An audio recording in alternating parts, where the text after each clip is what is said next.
Okay, let's dive in. Imagine this. You step into a concert, right? But you're not just a face in the crowd.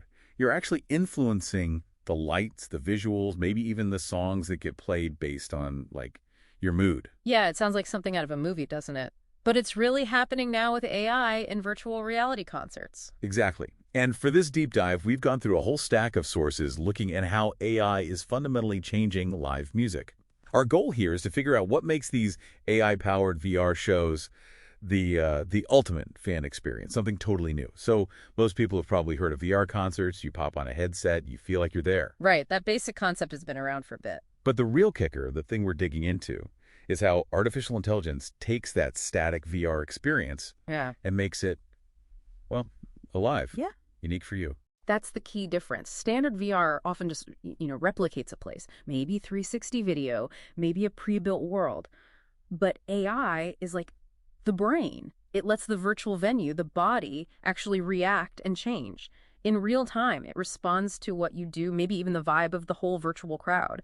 It's not just a playback. So you're not just watching the show. The show is kind of watching you back, adapting. So what level of personalization are we talking about? Is it just like choosing camera angles? Oh, way beyond that. We're talking hyper-personalization. Think about AI algorithms adjusting the set list mid-concert. Seriously? Based on what? Based on audience reactions it picks up, maybe chatter on social media, or it could even suggest different harmonies or sounds to the artists right then and there. Wow. Yeah, look at that Coldplay and Microsoft project. Fans could actually take bits of a concert film and remix them using their own ideas, their own emotional prompts. So you go from just listening to actively creating something within the concert itself. Exactly. It shifts you from being passive to being an active part of it all, a concert that really feels yours. Okay, but playing devil's advocate for a second, does that level of personalization risk, putting you in a bubble where you only experience things the AI thinks you'll like? That's a really important question, and the sources do touch on it. It's a balancing act.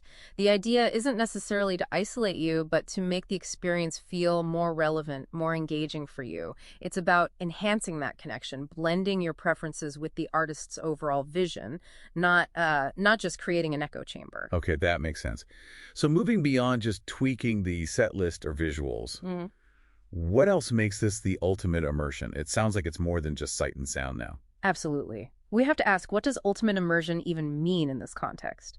AI is refining spatial audio, for instance. So the sound changes realistically as you move around the virtual stage in VR. You get closer to the drums, they sound louder, clearer from that spot. Right, like being actually there. And then there's volumetric video capturing the performers in full 3D, so you can walk around them, see them from any angle. Okay, cool. But the really mind-bending stuff is starting to involve touch, haptic feedback, feeling the music literally. You mean like the bass vibrating through your chair? Or something more? Oh, much more. Forget simple vibrations. There's development in like tiny fingertip wearables. Things that can simulate textures, pressure, even stretching or twisting sensations. Research is showing this massively boosts how real it feels, the positive emotional hit. Feeling, textures. Through a wearable. That's wild. It really is. And looking even further out, you start seeing talk of brain-computer interfaces, BCIs. Wait, controlling the concert with your thoughts? Potentially, yeah. Or at least having your emotional state directly influence the environment. That's the far horizon, but it's being explored. Okay, this all sounds incredibly futuristic and, frankly, amazing. Yeah. But there have to be downsides, right? Or at least big questions.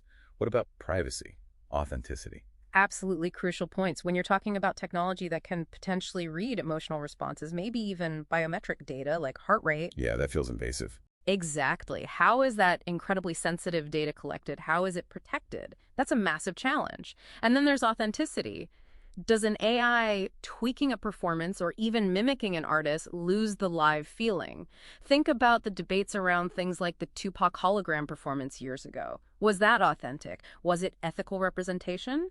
AI amplifies those questions. Right, and who gets to experience this? Is this going to be super expensive, only for people who can afford high-end VR gear and haptic suits? Yeah. What about accessibility? That's another major hurdle. The cost of the tech, yes, but also ensuring these platforms are designed inclusively. People with disabilities need to be able to participate fully.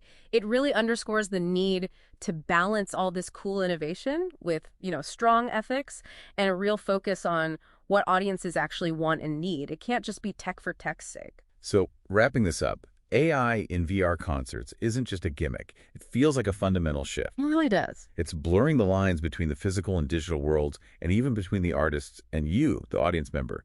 It's creating something entirely new for you. A whole new category of experience. Which leaves us with a pretty big thought to chew on.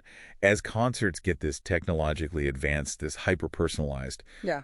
what new kinds of art will emerge from it? And maybe more fundamentally, how will all this tech redefine what a live performance actually means to you in the future? Share, like, subscribe.